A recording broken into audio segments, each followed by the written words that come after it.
പിറ്റേ ദിവസം അവൾ ആലാട്ട് തറവാട്ട് ക്ഷേത്രത്തിൽ വെച്ച് ആദർശിൻ്റെ അച്ഛനെ കാണാൻ ഇടയാവുന്നു. "ഇതാര്? ഇന്ദുവോ? എനിക്കൊരു കാര്യം പറയാനുണ്ട്." ഇന്ദു പിന്നാലെ പോവുന്നു. "ആ പിന്നെ, ഞാനൊരു കാര്യം പറയാ. മോൾക്ക് ദേഷ്യമൊന്നും തോന്നരുത്. മോളുടെ കടമെല്ലാം ഞങ്ങൾ വീട്ടാം. പിന്നെ വീട്ടിലെ കാര്യവും നോക്കാം. മുത്തശ്ശിയുടെ സർജറിയും എല്ലാ കാര്യങ്ങളും എനിക്കറിയാം. മോള് വിഷമിക്കേണ്ട. എനിക്കാകെ ഒരു മോനാണ് ഉള്ളത്. അതുകൊണ്ട് അവൻ്റെ ആഗ്രഹം ഞാൻ നിറവേറ്റാം എന്ന് കരുതി. അവൻ കുഞ്ഞുനാളിലെ വാശി പിടിക്കുന്നതെല്ലാം ഞാനും ഇന്ദിരയും വാങ്ങിക്കൊടുക്കാറാണ് പതിവ്. ഇപ്പോഴും അതങ്ങനെ തന്നെയാണ്, നിന്നെ ഒഴിച്ച് മാത്രം.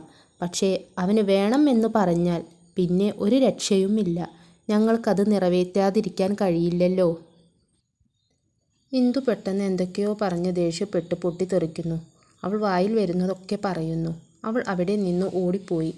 "കൃഷ്ണ, ഓടിയാലും അവൾ ഏതുവരെ ഓടും എന്ന് നോക്കട്ടെ. ഇവള് കാരണാ ഞാൻ അന്ന് വഷളായത്, നാണം കെട്ട് നിൽക്കേണ്ട അവസ്ഥ വന്നത്. ഇനി ഞാൻ സമ്മതിക്കില്ല." വീട്ടിലെത്തി ഇന്ദു റൂമിൽ കയറി വാതിലടച്ചു കുറ്റിയിടുന്നു. "ഇന്ദു, മോളെ ഇന്ദു, വാതിൽ തുറക്ക്." അമ്മ ഉറക്കെ വിളിച്ചു. ഇന്ദു കേൾക്കാൻ കൂട്ടാക്കാതെ കരയുന്നു. "എന്താ അപ്പോൾ ഈ കുട്ടിക്ക് പറ്റിയേ?" മുത്തശ്ശി ചോദിക്കുന്നു. അവൾ പതിയെ വാതിൽ തുറന്നു. അമ്മ അവളെ കണ്ടതും കരയുന്നു. മുത്തശ്ശി അവളെ ആശ്വസിപ്പിച്ചു.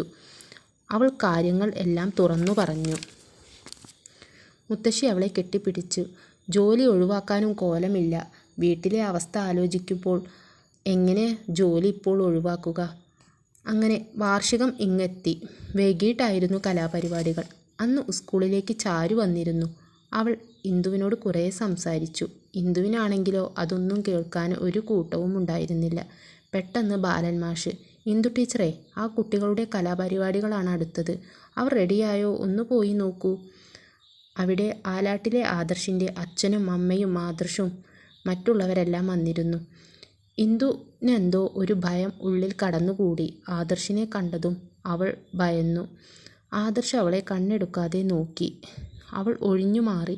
പക്ഷേ അവൻ അവളെ പിന്തുടർന്നു. അവൾ കുട്ടികളുടെ അടുത്തെത്തുന്നതിന് മുന്നേ അവൻ അവൾക്കു നേരെ എത്തി. അവൻ കുറച്ചു മദ്യപിച്ചിട്ടുണ്ടായിരുന്നു.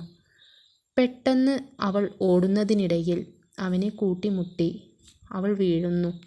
ആദർശ് അവളെ പിടിച്ച് എഴുന്നേൽപ്പിക്കുന്നു. അവളുടെ കണ്ണുകൾ അവനു നേരെയും അവൻ്റെ കണ്ണുകൾ അവൾക്കു നേരെയും. കുതറി മാറാൻ ശ്രമിച്ചു. അവൻ അവളുടെ അടിവയറിൽ നിന്നും കൈയെടുത്തു. അവൾക്ക് ആകെ എന്തോ പോലെയായി. ഓടാൻ ശ്രമിച്ചതും ആദർശ് ഇന്ദുവിൻ്റെ കയ്യിൽ കയറി പിടിച്ചു.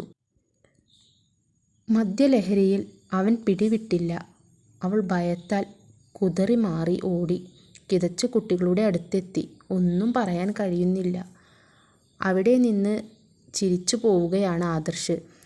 അവൻ്റെ കയ്യിലെ ബ്രേസ്ലെറ്റിലാണെങ്കിലോ അവളുടെ സാരിയുടെ മുത്ത് കുടുങ്ങിയിട്ടുണ്ടായിരുന്നു. അവൻ അതെടുത്ത് ഇന്ദുവിനെ തന്നെ ആലോചിച്ചിരുന്നു.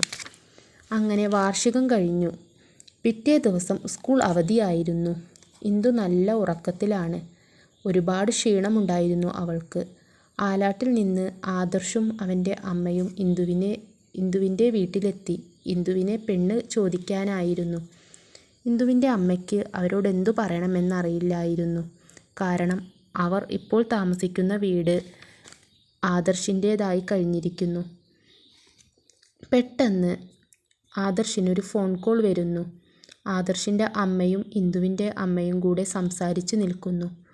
ആദർശ് ഫോൺ എടുത്ത് സംസാരിച്ചു പോയത് ഇന്ദുവിൻ്റെ റൂമിൻ്റെ അടുത്തേക്കായിരുന്നു. അവളെ കണ്ടതും അവൻ "ഡാ, ഞാൻ പിന്നെ വിളിക്കാം" എന്ന് പറഞ്ഞ് ഫോണ് കട്ടാക്കുന്നു. ഫാനിൻ്റെ കാറ്റിൽ അവളുടെ സാരി തെന്നി മാറിയിരിക്കുന്നു. അവൻ അവളെ കണ്ണെടുക്കാതെ നോക്കി നിന്നു. ആദർശ് ഇന്ദുവിനരികിലേക്ക് മെല്ലെ നടന്നു. അപ്പോൾ അവിടെ ഉണ്ടായിരുന്ന ഒരു മേശയിൽ ഒരു ഗ്ലാസ് തട്ടി അത് താഴെ വീഴാൻ ഇടയാവുന്നു. അവൾ ഞെട്ടി ഉണർന്നതും "അമ്മേ" എന്നൊരു വിളി. അവൻ അവളുടെ വായ പൊത്തിപ്പിടിക്കുന്നു.